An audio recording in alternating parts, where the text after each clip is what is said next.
Dictation 80 शब्द प्रति minute start होगा 5 सेकंड बाद।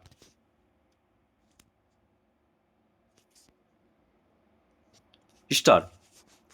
महोदय, उदाहरण के लिए खाद्यान्न में आत्मनिर्भरता का वर्तमान स्तर बनाए रखने के लिए भी हमें यह सुनिश्चित करना होगा कि हर साल खाद्यान्न में कम से कम 70 लाख टन की वृद्धि बराबर होती रहे।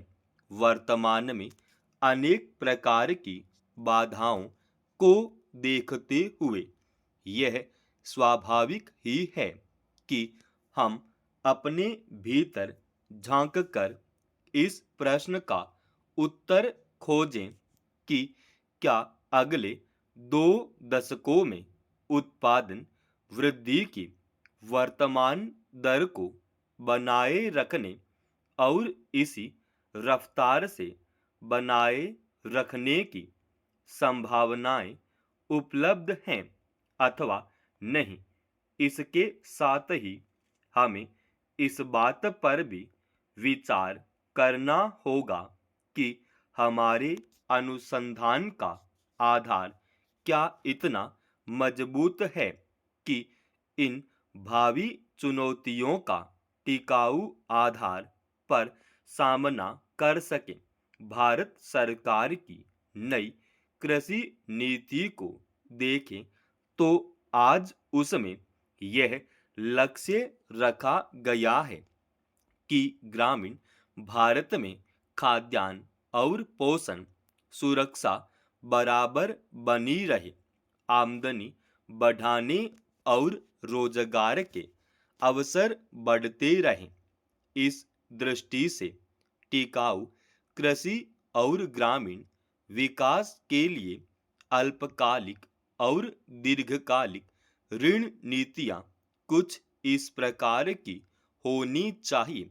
खाद्यान्न उत्पादन में पौध प्रारूप को सुधार कर विकसित की गई गेहूं और धान की अधिक उपजशील किस्मों और मक्का, ज्वार तथा बाजरा में संकर ओज का उपयोग करके ही विशाल प्रगति की गई। लेकिन अब भी इन फसलों की उन्नत किस्मों की आनुवंशिक संभावनाओं का पूरा पूरा इस्तेमाल नहीं किया गया, नहीं तो किसानों के खेतों पर और प्रयोगशालाओं के खेतों पर उपज के स्तर में इतना भारी फर्क देखने को नहीं मिलता।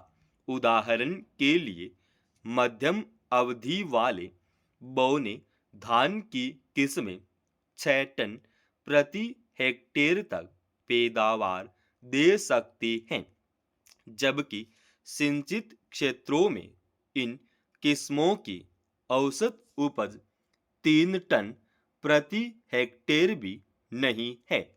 इससे साफ पता चलता है कि बौने धान की उपज संभावना का केवल 40 से 50% इस्तेमाल किया गया।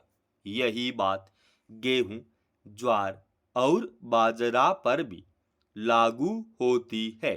यदि उपज को स्थिर बनाने वाले कारकों को पहचान कर उनका सुधार कर दिया जाए तो इस समय उपलब्ध किस्मों का ही उपयोग करके अगले वर्षों में 2.5 करोड़ से 3 करोड़ टन अतिरिक्त खाद्यान्न पैदा किया जा सकता है।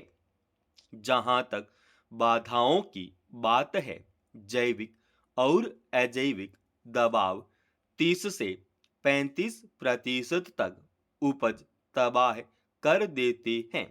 यदि किस्मों और संकरों में बाधा का वांछित स्तर दिया जाए और समेकित कीट प्रबंध की तकनीकें अपनाई जाएं तो यह हानि काफी हद तक कम की जा सकती है।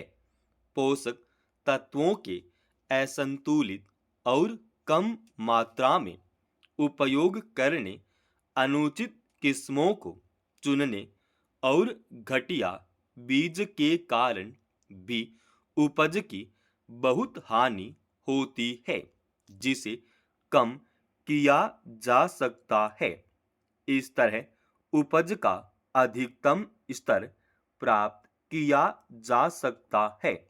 हाल ही के वर्षों में जहां नई तकनीकें नहीं पहुंची है, वहां उनका प्रसार करके आशातीत सफलताएं मिली हैं।